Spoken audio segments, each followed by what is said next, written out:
Hi friends, කොහොමද ඔයාලා ටික මම හිතනවා හැමෝම හොඳින් ඇති කියලා. ඔන්න ඉතින් අදත් මම සුපුරුදු විදිහටම කැම රෙසිපි එකක් අරගෙන ආවා. ඉතින් අද මම හදන්නේ pancake. ඉතින් හැමෝම ආසයි pancake කන්න ලංකාවේ ඉන්න නම් ගොඩක් ආසයි. ඉතින් මම මේක හැමෝටම පොදුවේ හදන්නේ මේ රෙසිපි එක. ඉතින් ඔයාලට පුළුවන් රසවත් විදිහට ලේසියෙන් ගෙදරදීම pancake එක හදන හැටි මගේ රෙසිපි එක බලලා ඉගෙන ගන්න. ඉතින් අපි ඉක්මනටම යමු කොහොමද අද මම pancake හදන්නේ කියලා බලන්න.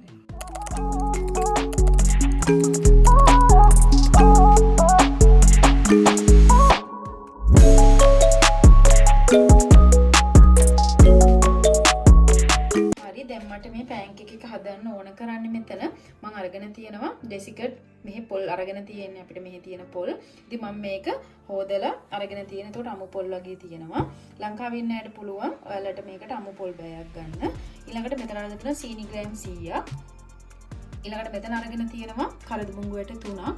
කුරුදු පොතු කෑලි කීපයක් අරන් තියෙනවා. ලුණු වලින් පොඩ්ඩක් අරගෙන තියෙනවා. ඉතින් මේ ටික තමයි මට ඕන කරන්නේ පැණි පොල් එක හදාගන්න. ඉතින් ඊළඟට මෙතන මම අරගෙන තියෙන්නේ උක්කු පොල් කිරි වලින් මිලිලීටර් 180ක් අරගෙන තියෙනවා. ඔයාලා මේකට උක්කු පොල් කිරි ගන්න.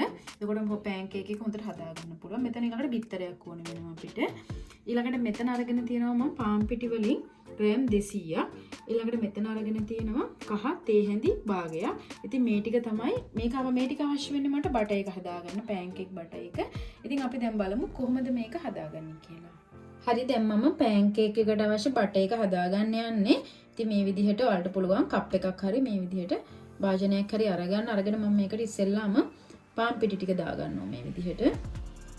ඊට පස්සේ මම මේකට අරගත්ත කහ ටික දාගන්නවා. ඊළඟට අපි මේකට ලුණු වලිනුත් තේ හැඳි භාගයක් දාගන්නවා.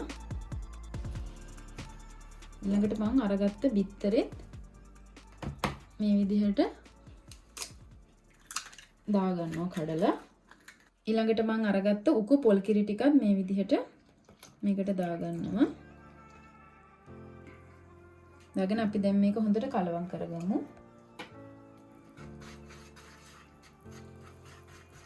මේ විදිහට හොඳට කලවම් කරගන්න මේක. හොඳට බටර් එකක් වෙනකම් හොඳට දිය වෙනකම් කලවම් කරගන්න. මේ විදිහට හොඳට කලවම් කරගත්තාම මේ විදිහට දිය කරගන්න හොඳට බටර් එකක් එන විදිහට මේ විදිහට මේව අපි ගත්තාම ගොඩක් දියටත් නැතුව ගොඩාක් කුකුවටත් නැතුව මේ විදිහට බටර් එකක් එන විදිහට මේක හදාගන්න. දැන් මම මේක පෙරා ගන්නවා. දැන් මම මේ බටර් එක මේ විදිහට පෙනේරයක් තියලා කප් එකට මේ විදිහට පෙරා ගන්නවා ටික ටික. මේ විදිහට පෙරා ගමු. අන්න දැන් මම පැණි පොල් එක හදාගන්න යන්නේ. ඉතින් මම මේ විදිහට පෑන් එක පිළිපෙන් තියලා ඉස්සෙල්ලාම සීනි ටික දාගන්නවා. මම සීනි උණු කරලා තමයි හදාගන්නේ. ඔයාලට පැණි තියෙනවා නම් මේකට පැණි උණක් දාගන්න පුළුවන්. ඉතින් ලිප ඔන් කරලා අඩු ගින්දරේ මේක අපි මේ විදිහට සීනි ටික දාලා මේක අඩු ගින්දරේ ඔයගොල්ලෝ මේක කරගන්න ඕනේ. හරි දැන් මේ තියෙන්නේ මම හදාගත්ත සීනි ටික දැන් මේ විදිහට මම හැන්ද පාවිච්චි කරේ නැහැ. මේ විදිහට දිය වෙලා තියෙන්නේ. ඉතින් මම මේ වෙලාවේදී මේකට උණු වතුර වලින් මේස හැන්දි 3ක් දාගන්නවා. දාලා ඒකත් ඊළඟට හැන්දෙන් කලවම් කරගන්න ඕනේ. මේ විදිහට හැන්දෙන් පොඩ්ඩක් කලවම් කරගන්න මේක. දැන් මේක එකතු වෙනවා සීනි ටික මේ විදිහට. ඔයගොල්ලෝ මේක දිය වෙනකම් මේ විදිහට තියන්න ටික වෙලාවක්. හරි දැන් මේ මම වතුර දාලා ඔක්කොම කලවම් කරගත්තට පස්සේ මේ විදිහට මම අතින්ම මේ විදිහට පෑන් එක කරකවලා හදාගත්තා. ඉතින් ඔයාලා මතක තියාගන්න ගින්දර වැඩි කරගන්න එපා. වැඩි වුණොත් මේක කර වෙනවා. ඉතින් දැන් මේ කලයගෙනකොට මම මේකට ඊළඟට පොල් ටික දාගන්නවා.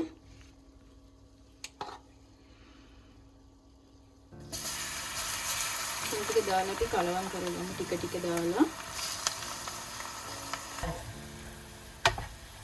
දැන් මම පොල් ටික දාලා ඔක්කොම දාලා මේ විදිහට කලවම් කරගන්නවා. ඉතින් ඊළඟට මේක කලවම් වෙන අතරේ මම මේකට දාගන්නවා මම ගත්ත කරදු මොංගු ටිකයි. මම මේක තලලා අරගෙන තියෙන ඔයාලට පුළුවන් මේක ඔන්න තලලා දාගන්න කුරුඳු ටිකයි ලුණු ටිකයි මම මේ විදිහට මේකට දාගන්නවා. දාලා කලවම් කරගන්නවා හොඳට. ඔයාලට කරදමුගු නැත්තම් වැනිලා ටිකක් හරි දාගන්න පුළුවන්. ඉතින් මේ ටික කුඩු කරලා ඔයාලට බ්ලෙන්ඩර් එකේ කුඩු කරලා හරි උනත් දාගන්න පුළුවන්. ගින්දර අඩුවෙන් මේකේ තෙත හින්දෙනකම් ඔයාලා කැමති නම් තෙත ගොඩක් හින්දෙන්න තියන්න එපා. මේ විදිහට තෙත තියෙන්න ටික වෙලාවක් තියලා ලිපෙන් බා ගන්න. දැන් මේ ඔයාලට පේනවා ඇති. ඉතින් මේ වගේ පාටකට ආවහම මේක ලිපෙන් බා ගන්න පුළුවන්. ඔයාලා බලන්න ලුණු රස බලලා. ඔයාලට පුළුවන් මේක ලිපෙන් බා ගන්න. මේ විදිහට තෙත ගතියක් තියෙනකොට මේ ඔයාලට පේනවා ඇති තෙත ගතියට මෙහෙම තියෙද්දි මේක බා ගන්න. මොකද ගොඩක් වේලුනහම අපිට මේක රස නැහැ. දැන් අපි මේක ලිපෙන් බාගමු. අපි දැන් පැන්කේක් එක හදාගන්න යන්නේ. මේ තියෙන්නේ පැණි පොල් එක එකත් හරි. අපි දැන් පැන්කේක් එක හදාගමු. හරි දැන් මම පෑන් එක ලිපෙන් තියලා තියෙන්නේ. ලිපෙන් තියලා මම මේකට තෙල් ටිකක් දාගන්නවා. ඔයාලට මේකට බටර් හරි තෙල් හරි ඕන තෙල් එකක් පාවිච්චි කරන්න පුළුවන්. හරි දැන් තෙල් ටික රත් වෙලා තියෙන්නේ. ඉතින් මම මේ විදිහට හැන්දකට අරගෙන මේ විදිහට දාගන්නවා බටර් එක. දාලා මේ විදිහට රවුමට හදාගන්නවා. ඔයාලට මේකට කැමති ප්‍රමාණයක් කැමති හැන්දකින් මේ විදිහට ලේසි වෙන්න දාලා හදාගන්න. හරි දැන් මේ විදිහට ඔයාලට පේනවා ඇති ඉක්මනින්ම අපි මේක පෑන් එකට දාලා ටික වෙලාවක් ගියට පස්සේ මේ විදිහට පාට වෙනස් වෙනවා. ඉතින් මම මේ වෙලාවේදී මේක මේ විදිහට උස්සලා බලනවා මේ ඔයාලට පේනවා ඇති ගැලවිලා එනවා. ඉතින් මේ වෙලාවේදී මම මේක මේ විදිහට අනිත් පැත්ත හරව ගන්නවා. අනිත් පැත්ත හරවලා තියා ගන්නවා. ටික වෙලාවක් තියලා අපිට පුළුවන් ලිපෙන් බා ගන්න මේකත්. දැන් මම මේ විදිහට ප්ලේට් එකට මේක දාලා අපි මේකට රස්නෙම්ම පැණි පොල් ටික දාලා හදා ගන්න ඕනේ. මේ විදිහට පැණි පොල් ටික දාලා අපි පැණි පොල් ටිකක් වැඩිපුර දාගන්න. එතකොට මේක රසයි. ඉතින් දාලා මේ විදිහට අතින් මෙහෙම රෝල් කරගන්න. මේ විදිහට රෝල් කරගන්න. ඉතින් දැන් ඔයාලට පුළුවන් මේ විදිහට ලිපේ මේ විදිහට රත් වුණාම මේක අනිත් පැත්ත හරවන්න අවශ්‍ය නැහැ. හොඳට මේක මේවා වෙලා තියෙන්නේ. මේ විදිහටම ඔයාලට පුළුවන් දාගන්න. ප්ලේට් එකට ඔය විදිහටම දාලා ඔයාලට පුළුවන් පැණි පොල් ටික දාලා මේ විදිහට හදාගන්න. අපි මේකත් රවුමට මේ විදිහට උතාගමු.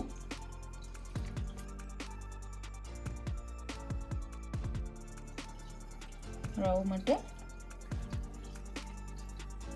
මේ විදිහට උතා ගන්න පුළුවන්.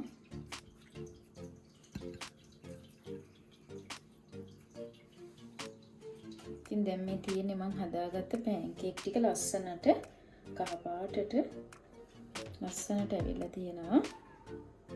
අපි ලස්සනට මේ විදිහට මේක තියාගමු ප්ලේට් එකෙන්.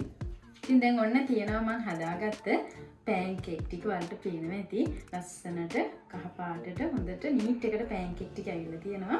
ඉතින් ඔයාලට පුළුවන් මේක ගෙදරදී පොඩි කෙනෙක්ට උනත් පුළුවන් ගෙදරදී ලස්සනට මේක හදාගන්න. ඉතින් ලේසි.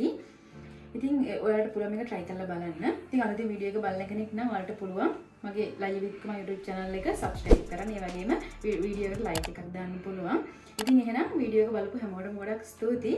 එහෙනම් අපි දැන් මේකේ රස බලමු. ඉතින් මම මේ විදිහට අරගෙන කාලා බලනවා.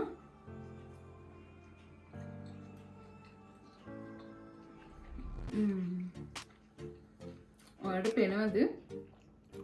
හොඳට පැණි පොල් වල රසයම හොඳට එනවා. ඉතින් අත්‍තරම රසයි. ඉතින් ඔයාලට try කරලා බලන්න පුළුවන් අනිවාර්යෙන්ම. හොඳ රසට තියෙනවා. ගෙදරදී හැමෝටම කෙනෙක් පොඩි ලොකු ඕනම කෙනෙක් try කරලා බලන්න. ඒ වගේම අලුතින් වීඩියෝ එක බලන කෙනෙක් නම් ඔයාලට පුළුවන් මගේ පරණ recipes තියෙනවා. ඒවත් බලන්න පුළුවන්. ඔයාලට like එකක් දාන්න පුළුවන්.